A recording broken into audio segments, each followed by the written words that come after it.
esta sesión especial que hemos llamado. No es ni una conferencia magistral, es una charla, es más, ¿qué pensaría yo, Agustín? Un encuentro, ¿no? Un reencuentro entre nosotros, ya después de algunos años también, bueno, en fin, y el encuentro con ustedes también. Entonces, pensémoslo como un encuentro. Esta sesión se llama Nunca, Nadie, Nada. Agustín Mesa, de aquel lado, director de Esperando a Godot, él es dramaturgo, él es director.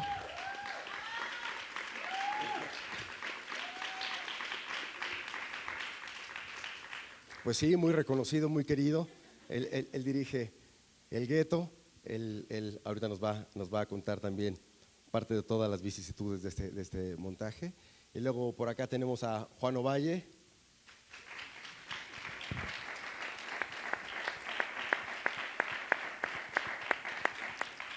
Él es productor audiovisual, él hacía el personaje del niño, bueno, en aquel entonces era un niño, ahora pues ya ha cambiado un poco la cosa, exacto, hermano de sangre también y compañero de batallas. Y yo soy Arif Ovalle, que yo hacía el papel de Estragón, el que está ahí, por ahí, de Vladimir, que está ahí de pie. Didi. Y ahora Didi, en efecto, ¿no? Entonces vamos a platicar, gracias.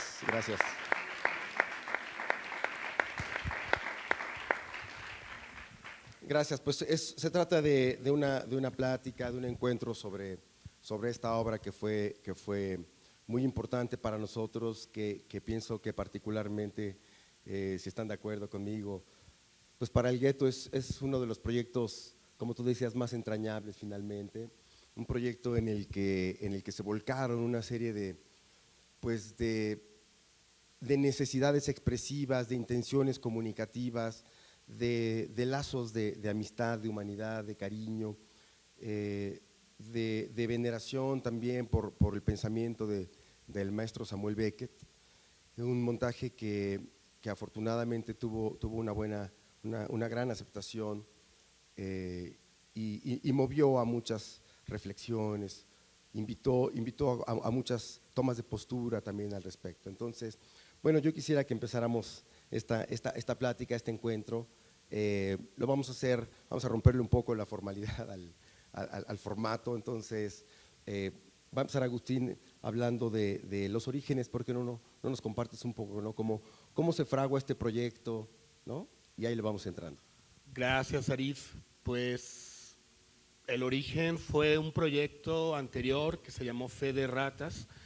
Es un texto que escribí a finales de los 90s y que tuve la fortuna de trabajar con Arif, con Gustavo Muñoz y con la Miss, con Isabel Romero. Y nos invitan a Sibiu, Rumania, un festival de teatro, y llegamos a Rumania y todavía nos quedaban como 7 horas de camino por carretera, y en la carretera recuerdo que eran como las 3 de la mañana, íbamos bien pedos, bien cansados, y pues hicimos una escala en la carretera, estábamos en Transilvania, esto lo he contado muchas veces, y hicimos la escala para comprar más alcohol, comida, más alcohol sobre todo, y el alcohol siempre ha estado presente en todos los procesos. Y cuando subimos a la camioneta en la carretera, ahí les va, estaba la luna al fondo, había un árbol y había una persona tirada en el piso, no sabemos si estaba muerta o estaba durmiendo, pero lo más interesante es que había un avión de la Segunda Guerra Mundial abandonado. Yo vi la imagen, les dije a mis compañeros, es una revelación, es un mensaje, esto es Esperando a Godot, hay que hacerla. Ese fue como el detonador principal. Y bueno, convoqué al equipo de trabajo, a Mario. En aquel entonces estábamos trabajando con Gustavo, que en paz descanse, con Arif, todavía pues, no le llamábamos al Toto, y estábamos en búsqueda de de quién iba a ser al otro personaje. Yo en ese momento no sabía ni qué íbamos a hacer, ni quién iba a ser quién. Poco a poco en el proceso, que duró muchísimo tiempo de trabajo, un análisis de mesa muy extenso, eran días, semanas y meses, tratando de encontrar el sentido al texto, y logramos llamar a un actor, bueno, que es un mimo, que era el Mario Ganapán, que iba a ser a Lucky. Finalmente ya no estuvo y encontramos a un gran compañero que seguimos esperando también, al igual que Mario, a César Meneses, que Mario lo había encontrado en un taller que tomó y nos recomendó a César. Yo lo vi y dije, este chico es el que va a estar con nosotros.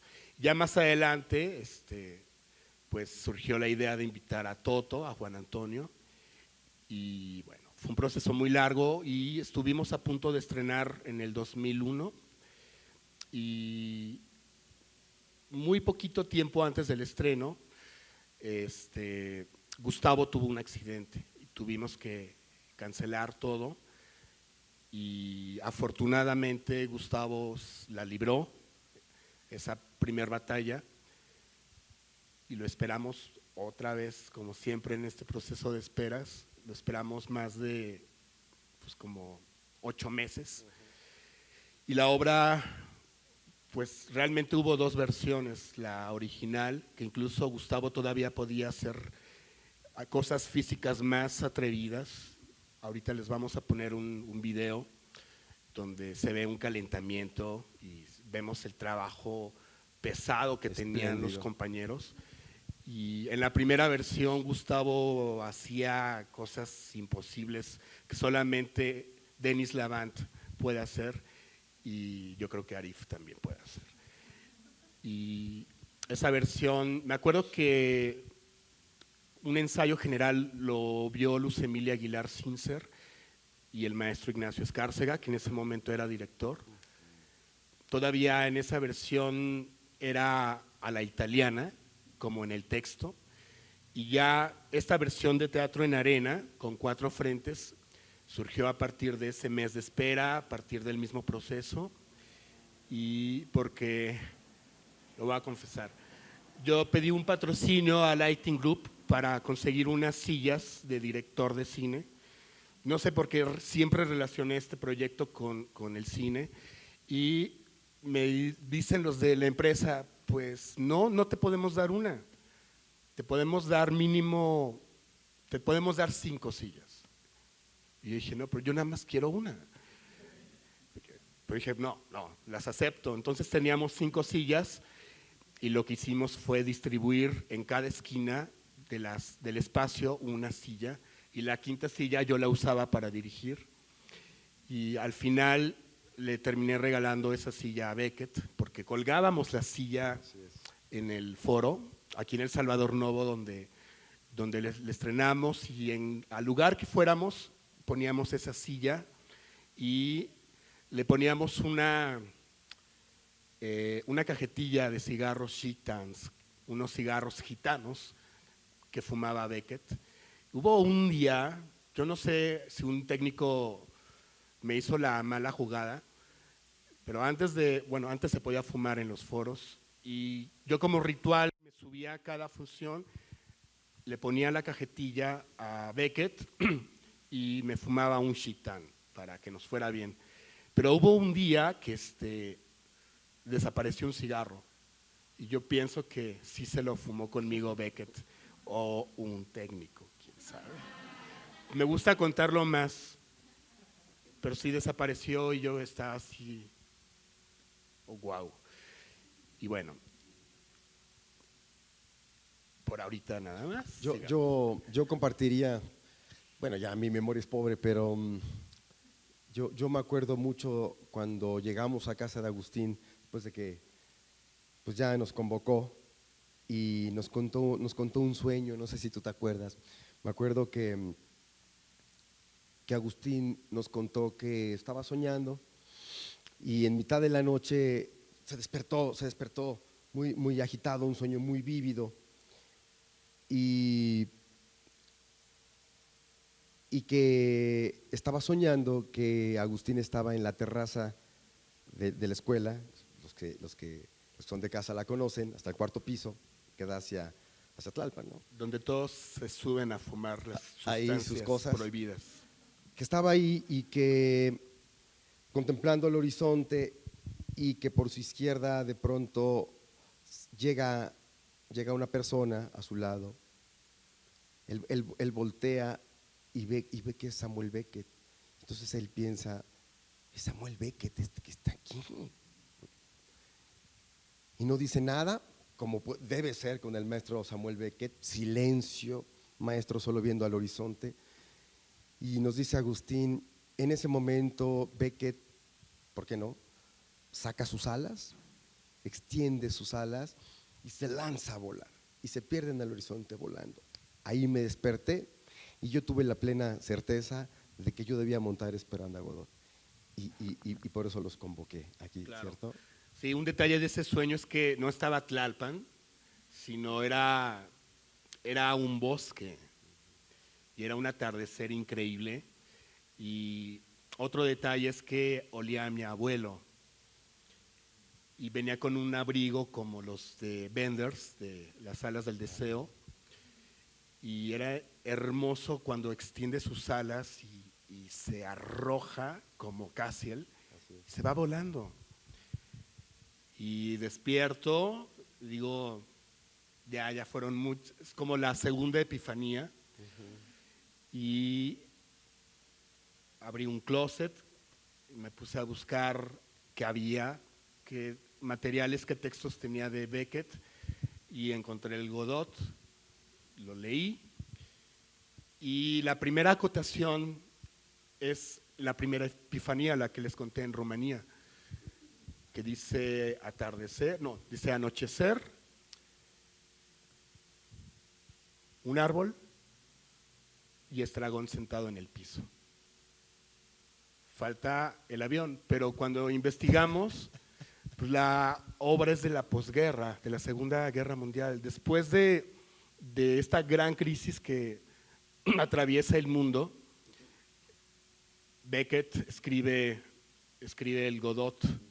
Siempre los movimientos más importantes en el arte surgen después de cuando el mundo tuvo una crisis. Yo quisiera agregar que a menudo siempre la pregunta de cómo empieza un proyecto, por dónde se empieza un montaje, qué orilla a convocar al personal, cómo se elige el texto. Bueno, las respuestas son variadas, ¿no? Son múltiples, pero yo pienso que esto es muy importante porque esto es de alguna forma este sueño, lo que marca, lo que signa lo que sería Esperando a Godot, lo que sería el proceso, el montaje mismo. Yo siempre he pensado que eso no era un montaje, era otra cosa, era antes que nada una actitud de lazos de amor. Yo pienso que, bueno, es una obra que nos tardamos 3 años en montar en lo general. Claro. Arrancamos sin producción, ensayábamos, eran jornadas muy pesadas, muchas en estos salones. Nadie cobraba un peso. Yo ahora me pregunto, ¿cómo aguantábamos? ¿No? ¿Cómo Juan se aguantaba también las funciones ahí sentado también? No ganamos dinero, los procesos fueron muy arduos, pero nadie nunca preguntó nada de eso.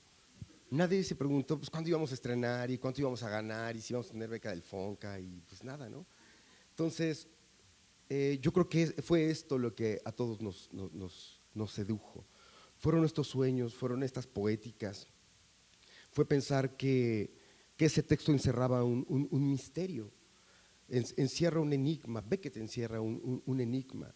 Y como alguna vez decía Mario Balandra en un ensayo, el enigma solo da luz en el enigma y había que vivirlo, me parece. Claro. Y eso es lo que generó que el proceso fuera así de revelador, así de maravilloso, así de arduo y extenuante, porque creíamos en las palabras de Beckett, porque creíamos que detrás del sinsentido, y seguimos creyendo, después de esto que se le ha adjudicado a Beckett como un ser pesimista, negativo, oscuro, no, en realidad yo sí pienso que Beckett es un hombre de esperanza finalmente, es un hombre de esperanza, de humanidad, y su grito está a favor de eso.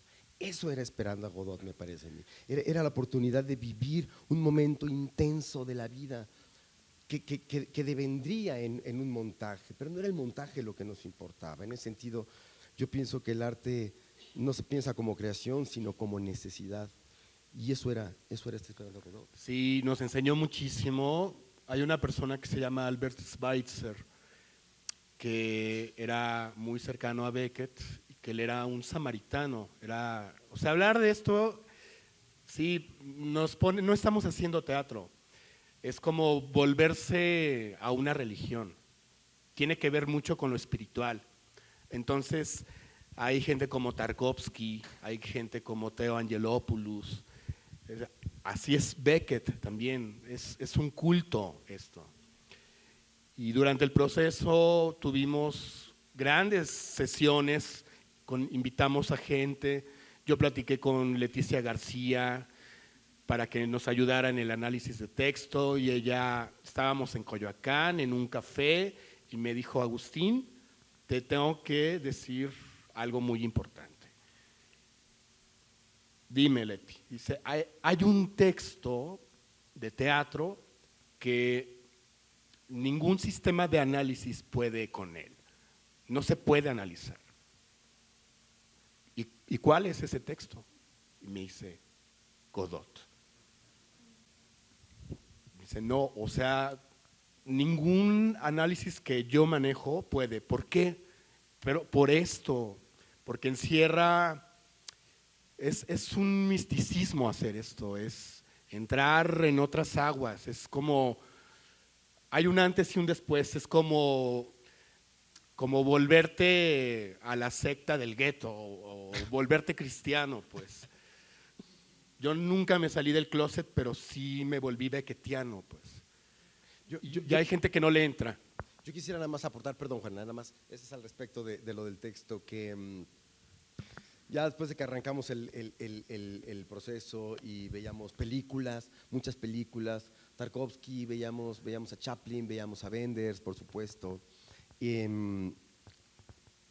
y después de todas estas pláticas, también Fernando Martínez Monroy, el maestro Carnero, en fin, me acuerdo que ya empezamos el análisis del texto y me acuerdo que el primer acto, por lo del sentido que decías, nos llevó, como decías, 6, 8 meses más o menos el primer acto, y no acabamos, y como que hubo una decisión muy orgánica que era, pues como que el camino no va por aquí, ¿no?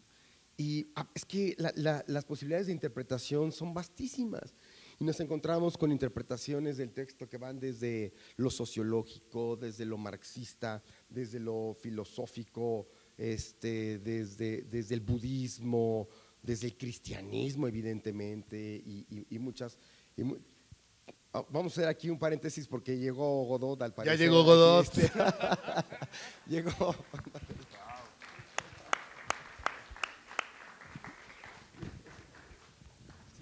Sí, César Meneses, actor, músico, él es nuestro Loki. Él es nuestro Loki.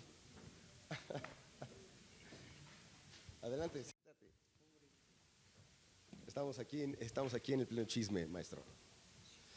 Y entonces dijimos, esto es inabarcable, seguir esta ruta nos va a llevar años verdaderamente, y ese es un poco el juego, la seducción o la trampa beckettiana también, de encerrarte en un nivel de significación que acaba comiéndose la cola y te envuelve, y eso es un poco el juego beckettiano también, súper interesante. Y entonces se cerró el texto y decidimos abordar otro proceso que fue el proceso de corporización, digamos. Ya entrar a la fisicalidad. Exacto. Juan, ¿querías decir algo? Es como muy interesante escucharlos, ¿no? Por la aproximación que tenían. Yo tenía 10, 11 años, entonces pues yo evidentemente yo no veía estas cosas porque yo no estaba empapado de muchas cosas que estaban sucediendo, pero sí entré como en este viaje al mismo tiempo, ¿no? Yo recuerdo mucho como la influencia del cine, ahora que hablas como de todos los directores y las influencias que hubo, que marcó como mucho mi línea en la cual yo estudié cine, ¿no? Pero siempre estuve como con esas inquietudes y pues con esa línea, ¿no? Tarkovsky, Wenders, ¿no? Me acuerdo una vez que alguna vez en tu casa que vimos Greenaway, vimos El cocinero, ¿no? Para mí fue una revelación visual a los 10 años ver esa película, entonces… Sí, una película también muy importante es la de Cartas de un hombre muerto de Lupochansky. Y sí, todo eso como que marcó mucho mi visión del mundo, ¿no? Como esta aproximación a la realización, ¿no? Como el proceso, ¿no? de crear, ¿no? Sin saberlo, ¿no? Sin estar como en esta línea. Y al final de cuentas terminé como ese proceso y seguí, ¿no? Y le di seguimiento y pues ahora estoy haciendo algo parecido, ¿no? Sí. Sí, cuando estábamos en ese proceso de análisis es que aprendimos muchísimo, o sea, sobre historia, sobre política, sobre religión. Teníamos todas estas interpretaciones así de la religiosa, es Vladimir es Dimas, Estragón es Gestas, Así es. ¿no? Godot, pues, el innombrable, ¿no? Había, o sea, muchas formas de abordar porque es un signo vivo. Fue Cecilia Lemus, me acuerdo. ¿Sabes qué? Fue un cura también, invitamos a un Invitamos cura. a un cura para ¿Te que… acuerdas tú? Es que hay No estaba tantos todavía. pasajes bíblicos en el texto, me acuerdo, hay uno que está inacabado, que dice, esperanza diferida enferma el corazón. Así es. Y Vladimir dice, ¿quién decía eso? Y lo que sigue del proverbio, que es el 13-12, ya, chale, bien religiosos, dice, más deseo satisfecho es árbol de vida. Y ese sacerdote nos decía, el objetivo de todo ser humano es el árbol de vida, Así ¿no? es. Y entonces el tener un árbol ahí, y aparte que está muerto, y en el segundo acto florece. Así Entonces, la obra es tan darky, tan oscura, pero también es una comedia en un mundo trágico, Así es. y que es ese rayito de vida cuando florece, y aparte estos cabrones cuando están a punto de claudicar, de decir, ya, vámonos, no esperemos más, llega el niño y dice, no va a venir hoy, pero mañana sí. Es una obra perfecta, es de una maestría, es ingeniería teatral pura, pues.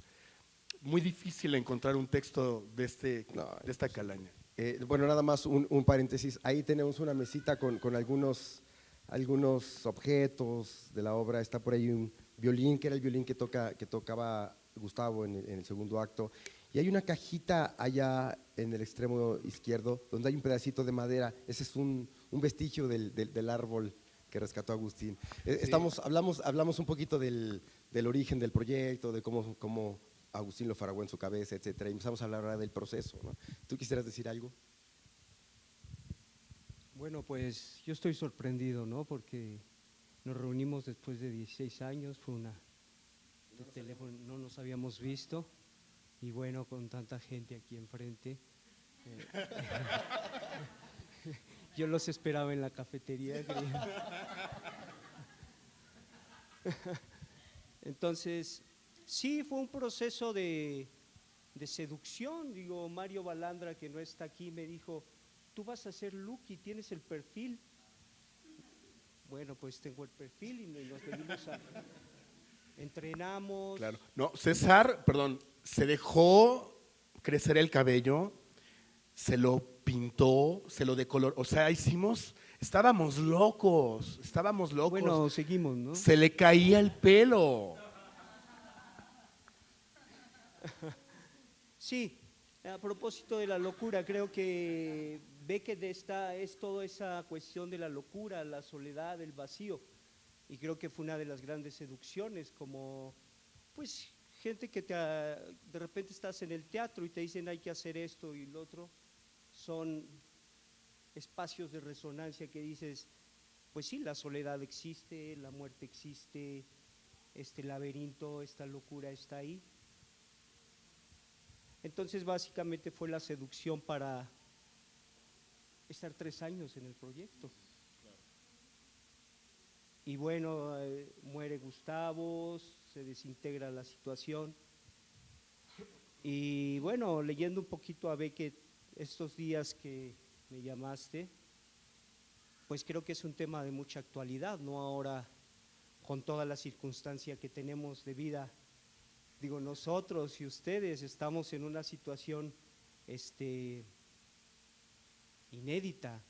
No había pasado con nosotros seres humanos toda esta situación que palpamos, ¿no? Entonces, pues gracias por la invitación y adelante.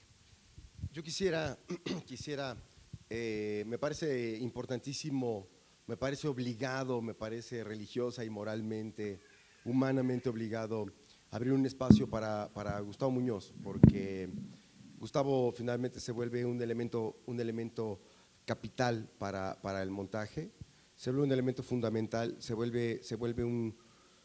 Bueno, Gustavo para mí de por sí, yo me acuerdo que Agustín y yo cuando hacíamos el pasatiempo de los derrotados, no me acuerdo si era en esa o en Fe de Ratas, Agustín, que decíamos que a quién invitaríamos, ¿no? Y soñábamos con Gustavo Muñoz. Gustavo Muñoz era un actor profesional, reconocido, connotado, brillante, admirado, era nuestra inspiración. Nosotros éramos estudiantes o recién egresados y lo veíamos como un maestro, ¿estás de acuerdo? Bueno, Mario fue tu maestro también, ¿no? Y nos parecía una figura inalcanzable. Yo la primera vez que vi actuar a Gustavo fue en un montaje de Cecilia Lemus que se llamó Las Tentaciones, no sé si alguien lo vio, creo que en el claustro, bueno, sí, en el claustro. Un montaje donde decía el personaje al diablo, hacía al diablo. ¡Qué barbaridad! Yo creo que contadas veces he visto un actor llegar a ese límite en lo emocional, en lo físico, además de ser un actor virtuoso en todos sentidos, bailarín también, con una larga trayectoria con Utopía Danza Teatro también. Entonces, Gustavo se volvió aquí un elemento capital, ¿no? Y yo creo que en gran medida la religiosidad de Gustavo también, estaremos de acuerdo, fue detonante para todos nosotros. Se volvía un elemento importante, era como si entrara un tigre de repente así ahorita y tenía una presencia brutal, lo veías entrar y te llamaba la atención, era un tipo extraño, ¿no? Ahorita Agustín nos va a poner un material, pero me parece importante abrir este espacio para él, ¿no? Sí, no, era un sueño, o sea, el juntar a este elenco, son cosas que no se dan muy fácil. Y luego de tantos años, para mí la visión del teatro que tengo me la dio y me la inculcó Mario Balandra, que me parece de los mejores actores que hay en la escena mexicana. Y de esa visión, de esa banda de teatro, pues, que eran como los del CEDART, Diego Rivera, donde estaba Luis Mario Moncada, estaba Fernando Briones, estaba Mauricio Rodríguez, que en paz descanse, se nos fue hace poco, y de esa banda que estaba Cecilia Lemus, estaba Raquel Araujo, estaba este actor que yo lo veía ensayar y lo iba a ver a cosas de Cecilia y decías, yo quiero trabajar con este maestro, pues.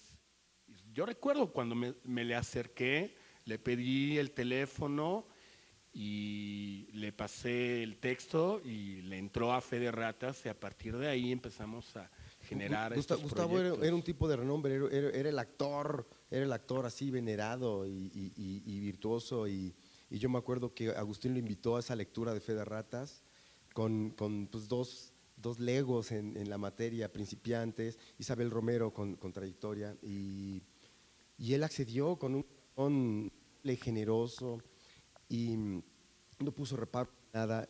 Entonces hicimos la lectura, yo me acuerdo que estaba muy nervioso porque me imponía mucho Gustavo, me imponía mucho y me intimidaba incluso.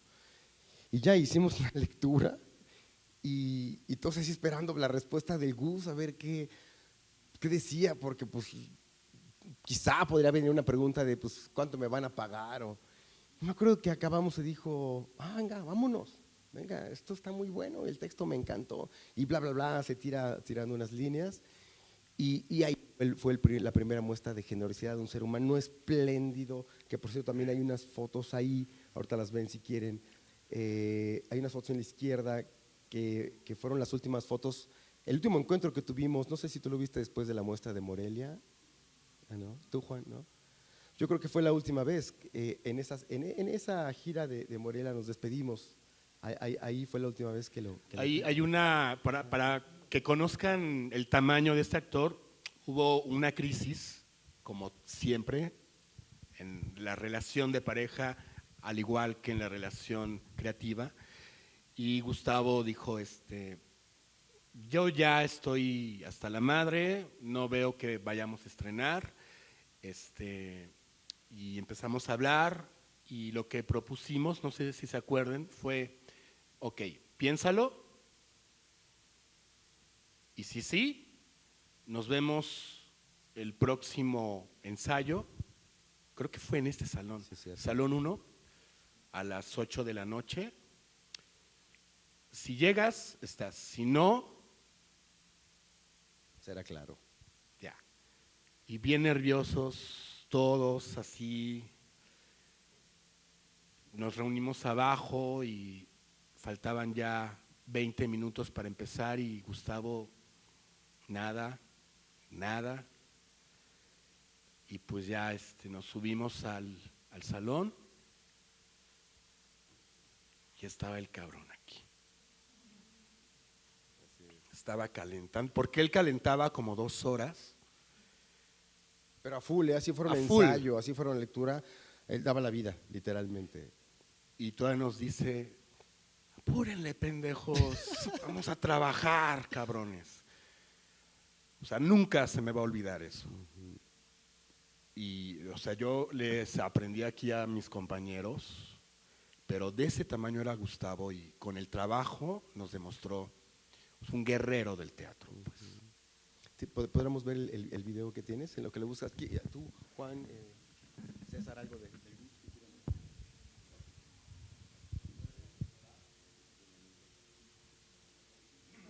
Pues una vez se quedó a dormir en mi casa después de un reventón. Estuvimos ahí. Pero sí era la pasión que teníamos por hacer las cosas, ¿no? Entregarnos a eso no había perspectiva de sueldo, perspectiva de éxito, ¿no? Sino éramos gente que veníamos haciendo teatro.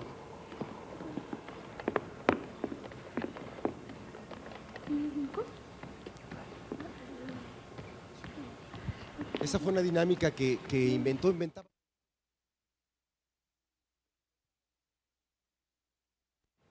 Inventamos una lengua de trabajo, inventamos formas de calentar, que yo aplico con mis alumnos ahora, por cierto. Y ese era un ejercicio recurrente, y así empezábamos, saltábamos 20 minutos sin parar, algo así. Mario.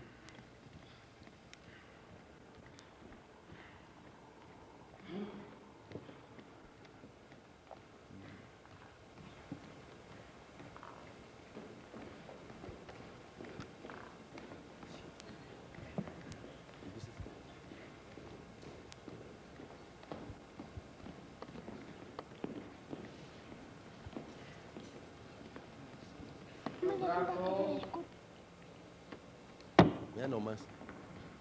Ahí está el Gus, ¿no?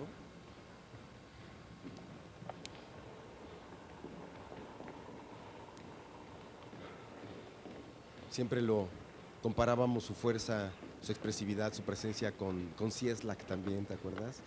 Pensamos siempre que era una suerte de Cieslak mexicano, el Gustavo, y era cierto, era cierto.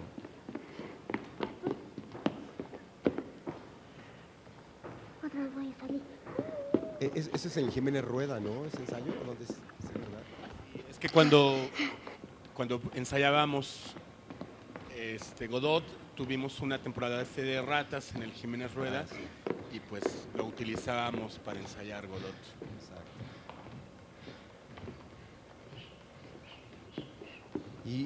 Eran ensayos extenuantes. Las sesiones de improvisación a veces duraban, ¿cuánto, Agustín? Los ejercicios de silencio, pues horas. Yo me acuerdo haber hecho alguno de por lo menos 2 horas, ¿no? Claro, que había unos ejercicios de energía, Esos. energía del personaje, pero cada exploración podría durar hasta 2 horas. Estábamos locos.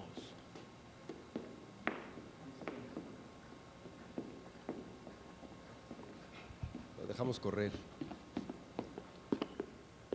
Y bueno, podríamos hablar rápidamente para ir encauzando alguna pregunta que ustedes tuvieran. Pues el estreno, ¿no? Entonces, después de 3 años de trabajo intenso, pues llega un momento donde, por lo menos desde adentro, yo, no sé, César, Juan, uno pierde toda referencia de dónde estás ya, porque de por sí es una obra que rompe el tiempo. Un montaje de 3 años rompe el tiempo, te coloca en un nivel cósmico finalmente. Y yo me acuerdo que yo tenía la sensación de que no valía la pena lo que estábamos haciendo, pues de que era una Me imagino porquería, que por no usar otra expresión, ¿no? existirá en su Y, experiencia y entonces estrenamos aquí, alguna en canción el Novo, ¿no es cierto? Y pueda evocar su infancia. me acuerdo que en el intermedio salíamos de escena, Necesito que cada quien salíamos de escena traiga aquí a y este luego espacio regresábamos y a para la este segunda tiempo parte. Y pues creo que no nos fue mal, ¿no? En el estreno. una canción Sí, me acuerdo que había que tenga que ver como con su infancia. algo de desconfianza antes del estreno. Gustavo mandó a hacer unas fotocopias. Decía, nadie va a venir. Órale, péguenlos, ¿no? Pero pues como las instituciones tienen lineamientos, también yo decía, no, pero esta tipografía no es. Y ya vi, así pues, sentías como al grupo, así como faltos de fe de que iba a funcionar el trabajo. Mario me decía, es un error ¿Y que recuerdan, sea en arena, la es un dinámica de error las de que no caídas? hayamos recortado, es muy larga De caer y es muy levantarse aburrida. encima, ¿no? Necesito No que sabíamos qué iba a pasar. cada uno Y hasta que comience a tiene caer y a el levantarse. encuentro con el público y el público estaba ¿Hay como algún en las erudo? funciones de Calvero, de Chaplin, estaba hipnotizado y no supimos cómo lo ¿Qué pasó? hicimos. Así es. Fue magia Fue pura, cuando fue Pero y el mismo trabajo. Claro, y no es que no Pero- creyéramos pero en el trabajo, es es que estábamos únicamente ya tan caer imbuidos en que estábamos ya literalmente en el páramo de Esperando a Godot y necesitábamos al público, necesitábamos ¿Otra duda? comunicarnos con ellos. Si bien ¿Podemos? evidentemente la obra de arte funciona en su Cada quien ya tiene crisis su canción. de encuentro con el receptor, pues con más razón una obra así, ¿no? Entonces, bueno, pues ya nos queda muy poquito tiempo, entonces nos gustaría pues abrir una sesión de preguntas y respuestas. Si alguien tiene algún comentario, alguna pregunta, con libertad.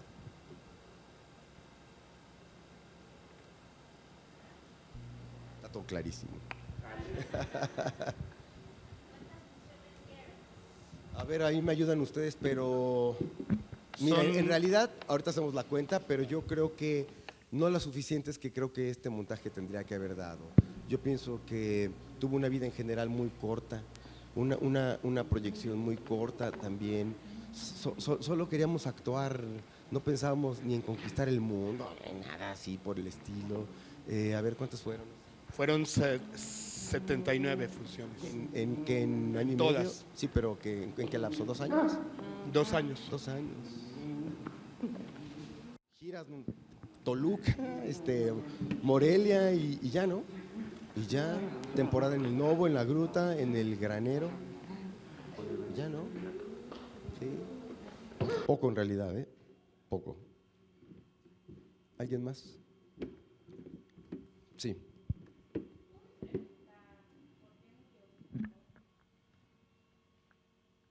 Pues mira, murió en condiciones muy particulares, tanto polémicas, una práctica de campo para un espectáculo que estaba haciendo.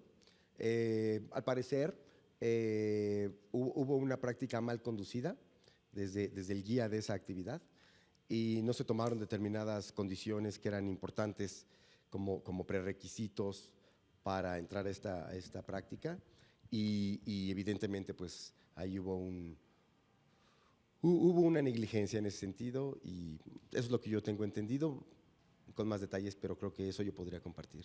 Sí, es muy delicado hablar de esto, pero sí fue una negligencia de ese colectivo y afortunadamente el director de este colectivo, después de muchos años, pudimos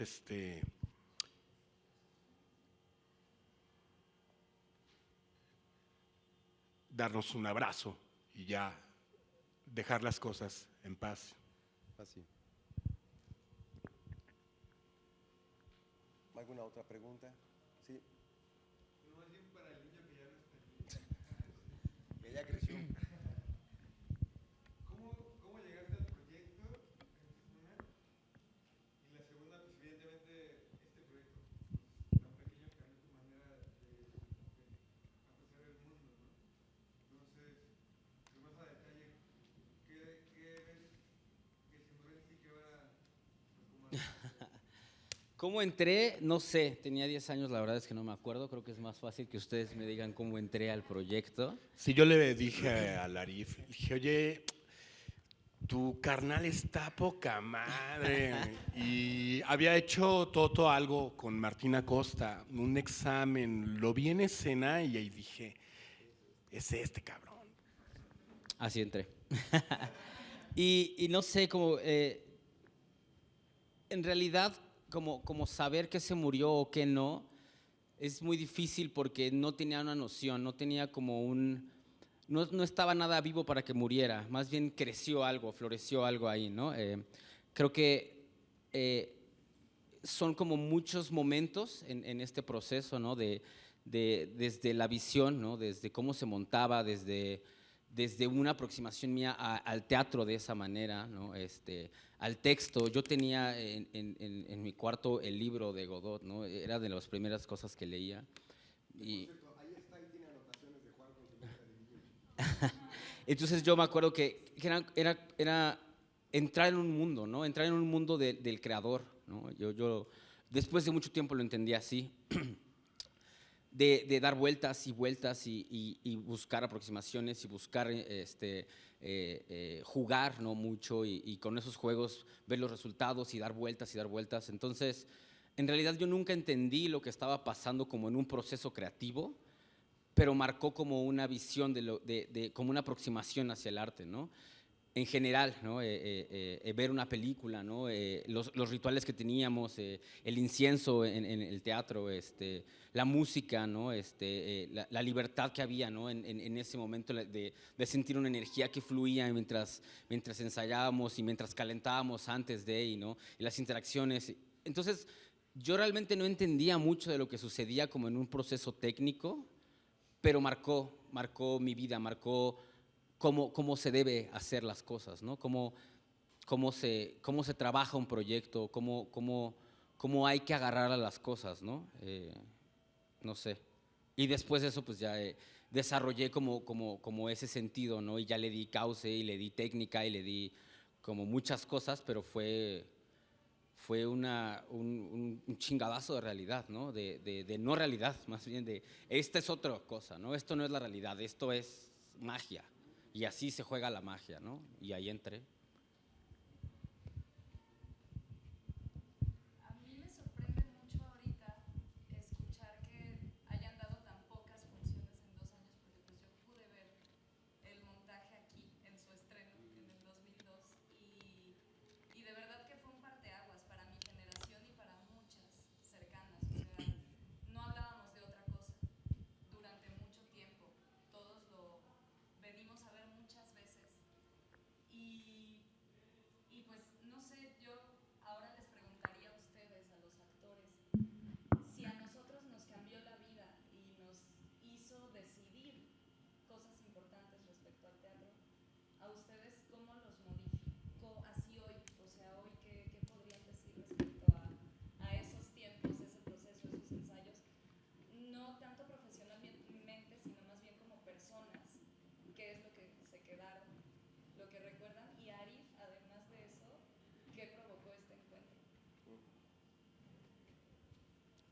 Bueno,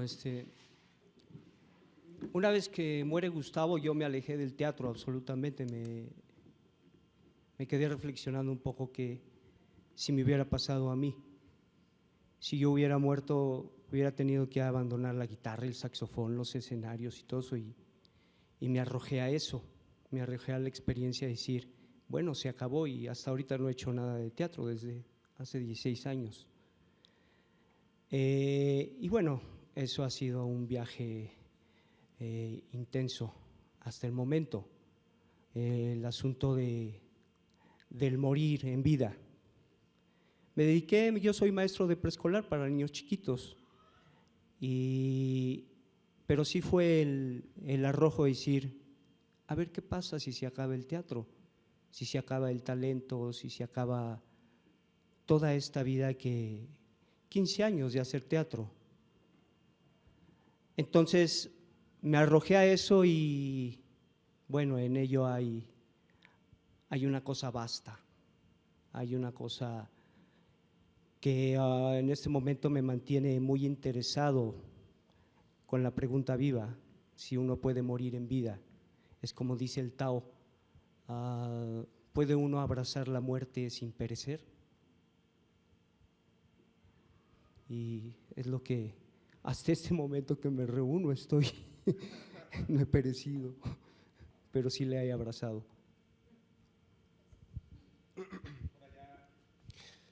Contesto la pregunta de Jenny nada más. Pues mira Jenny, para mí, en suma, pienso que es lo mejor que me ha pasado en la vida.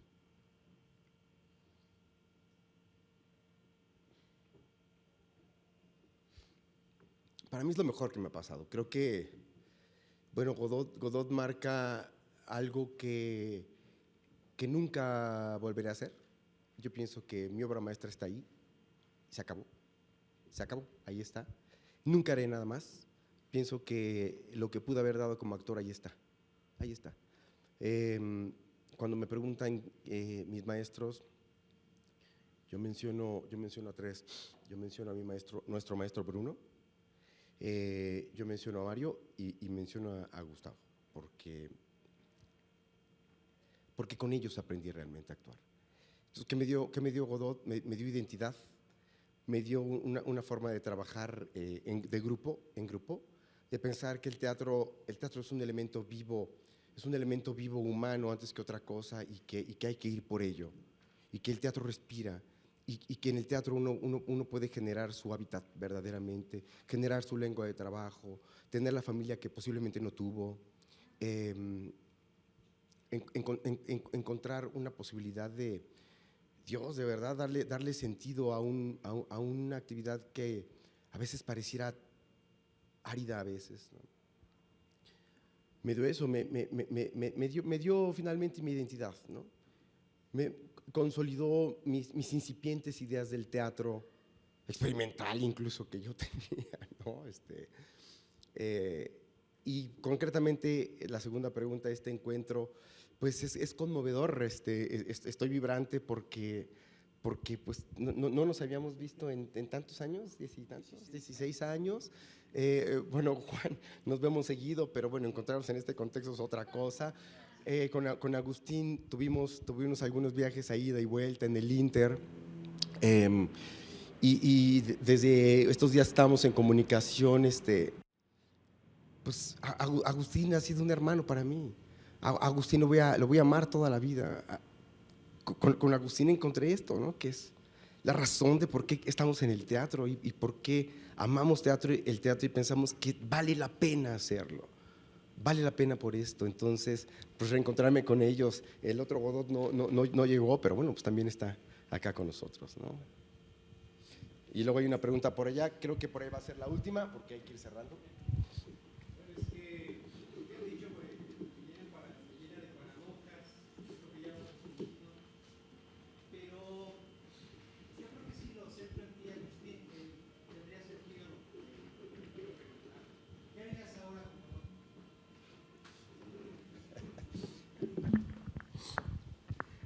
Ya, mira, desde la muerte de Gustavo, creo que nos quedó muy claro teníamos como el proyecto de llevarlo a Irlanda, a un festival de Beckett, y mucha gente me dijo, llama a otro actor y esa obra es una mina de oro, ¿no?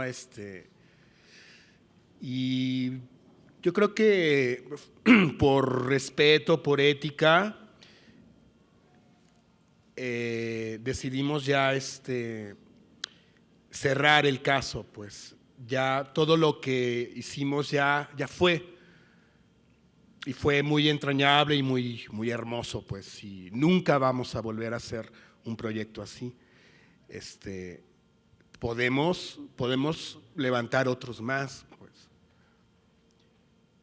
y de alguna forma en cada función, en cada clase, en cada momento prendemos nuestro altar,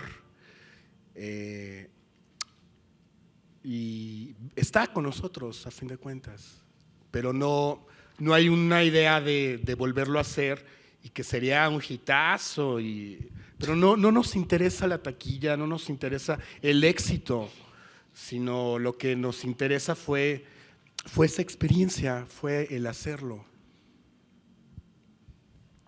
Creo que queremos vivir. Tenemos muchas ganas de vivir intensamente y eso era todo.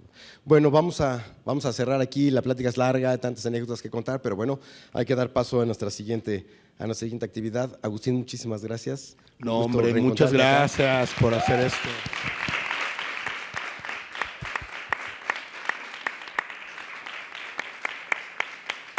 Toto, también muchas gracias por estar aquí. César Meneses, también muchas gracias. Gustavo Muñoz también, Mario, por allá. Paulo Riquey y ex colaboradores también por ahí, gracias. Parte importante. Claro que sí, claro que sí. Vamos a pasar, tenemos ahora tenemos una conferencia especializada, Not I Lab, Work in Progress, sobre No Yo de Beckett, conferencia por Eduarda Gurrola, que ayer se presentó. En unos minutitos nos acomodamos y continuamos. Muchas gracias a todos.